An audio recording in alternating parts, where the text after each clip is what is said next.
呢本就係行走雙管區必備嘅語言小冊子，唔少華人同埋洋人都係靠呢啲小冊子學中文同英文，入邊收錄咗好多廣州話同英文嘅對照，仲有日常生活用語，相當實用，好受歡迎㗎。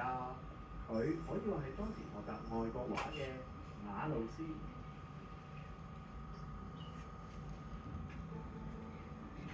以前雙管區有啲華人同洋人喺度做生意，為咗避免雞同鴨講，佢哋會聘請通事，即係翻譯人員幫手。通事作為商人之間嘅橋梁係好重要㗎。如果通事唔小心亂咁翻譯，真係有可能生意都做唔成。唔靠通事都可以靠自己嘅，買本語言小冊子當上速成班都係唔錯嘅選擇。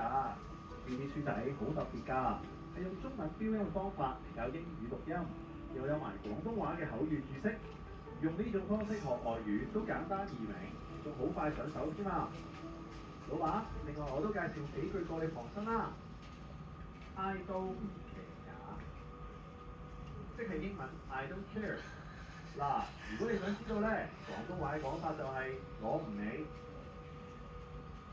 學太唔依時因鬧，你又知唔知代表咩英文句子咧？即係 What time is it now？廣東話嘅講法就係呢下幾多點鐘？再醒你多一句啦，喺你初到廣州，一定好多嘢都唔清楚。呢個時候最緊要多啲問人意見。What is our idea？就係 What is your idea？點解？